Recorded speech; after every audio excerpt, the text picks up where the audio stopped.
Hello everyone! Welcome to my YouTube channel! Ngayon po ay pag-usapan natin ang 10 senyales na ang iyong asawa ay nagluloko o nag-cheat na sa inyo. Number 1, change in behavior o pagbabago ng kanyang mga kilos or gawi. Halimbawa, nagiging masyado siyang malihim sa'yo o masikreto. Pag umaalis siya, hindi na siya nagkukwento ng gaya ng dati sa'yo kung ano yung mga ganap niya, o sino nakasama niya, nakabanding niya, diba? At hindi lang yun, pati yung mga galaw niya, parang may pasikretong tinatago siya sa'yo, na pwede mong parang something na pwede mong matagpuan sa cabinet niya, sa bulsa ng pantalon niya, yung ganon. Syempre tayo bilang asawang babae, nararamdaman natin yun, diba? Isa pang halimbawa nito, halimbawa yung asawa mo, hindi na nagsasabi sa'yo kung saan siya nagpupunta at anong oras siya uuwi. O kaya naman, bigla na lang nawawala sa gabi na parang sumasalisi siya, no? Hindi niya masabi kung bakit bigla siyang umalis o biglang nawala. So, ayan, mga pwedeng senyales.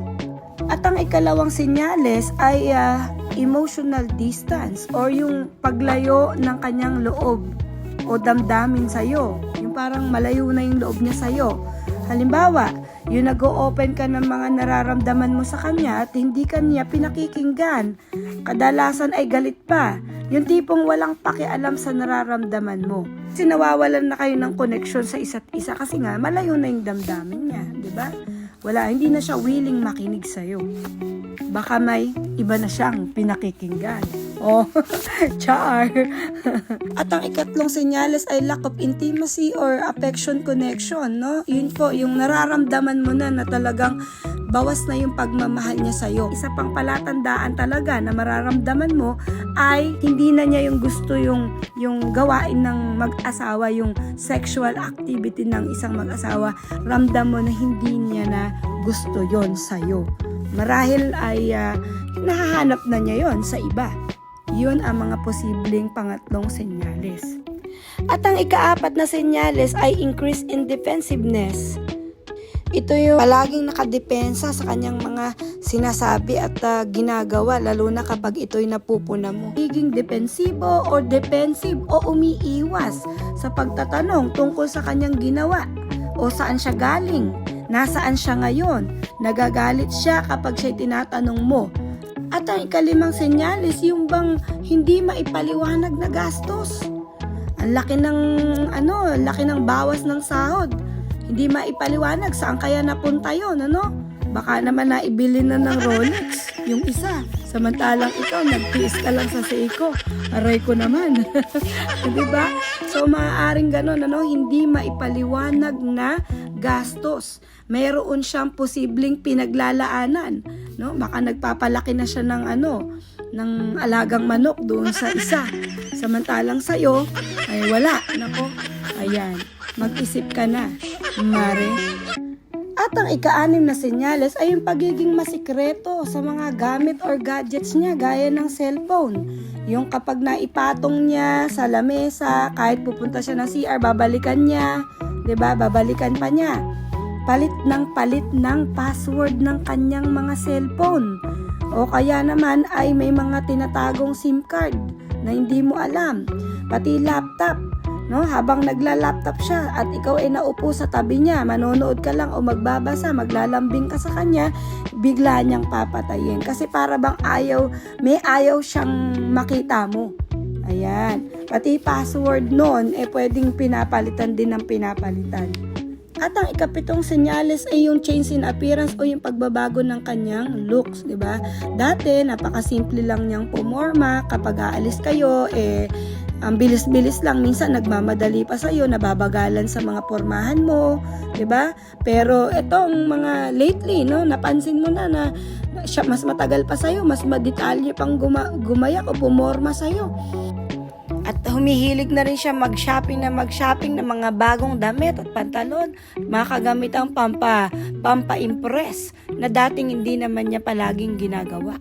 Ang pangwalo ay yung gut feelings or yung intuition, instinct, yung pakiramdam mo at nararamdaman mo talaga na siya ay may iba ng kinahuhumalingan. Minsan talaga yung hinala ay nagiging totoo. O, tingnan natin yung mga misis dyan, kaway-kaway, no? Kaway-kaway sa mga misis dyan na minsan sila'y naghinala sa kanilang partner at ito'y totoo pala at napatunayan nyo. Oy, kaway-kaway, o, i-comment nyo lang kung talagang napatunayan nyo na sa hinala pa lang ay nahuli mo na. Diba? At ang pangsyam ay increased criticism, no? Nagiging mapintasin siya. Nagiging mapanghusga siya. Dati kahit na simpleng ayos lang, sapat na sa kanya at para sa kanya perfect ang iyong ganda at forma. Pero ngayon kapag gumaya ka, kahit pag simple or kahit the best na yon, pinipintasan ka niya. Na para bang may pinagkukumparahan siya ng ganda at forma mo maski pa sa pag-aayos ng inyong bahay. Palaging nakapintas, palaging nakahusga.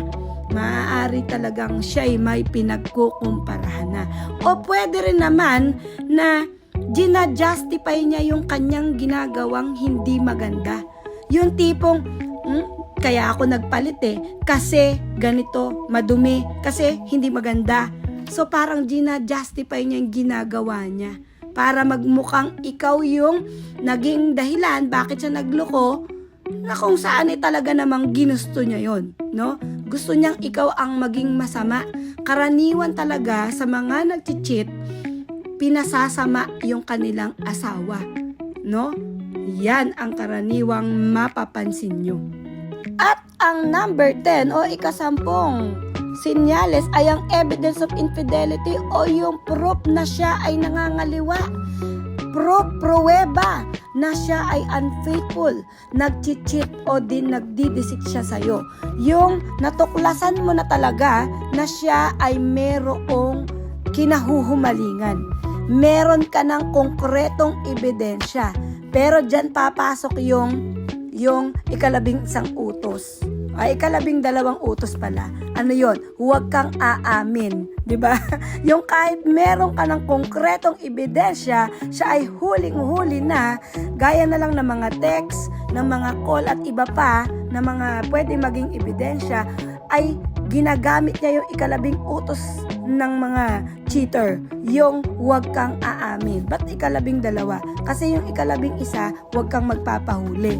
Nahuli mo na. Kaya pupunta na sila sa ikalabing-dalawa na huwag kang aamin. Guys, yung ating po mga senyales na napag-usapan ay hindi pa rin naman talaga 100% sure na ito ay pwede nating pagbasihan na ang ating mga kapartner o asawa ay nagluloko na sa atin. Dahil bawat relasyon ng mag-asawa ay magkakaiba rin. 'Di ba? Kaya napaka-importante na maging understanding sa isa't isa. Syempre, number 1 din yung honest, yung faithful tayo sa isa't isa at yung pagiging ready to talk the things out. 'Di ba? Yung pagiging open ninyo sa isa't isa na kapag yung babae may sinasabi sa sa kanyang nararamdaman, ino-open sa inyo, sa mga husband natin, sana naman ay hindi nagagalit at siya'y nakikinig. Vice versa, syempre. Kapag yung lalaki may sinasabi na parang, syempre, damdamin nila patungkol sa inyo, maging open tayo. Hindi yung nakasigaw at nagagalit agad.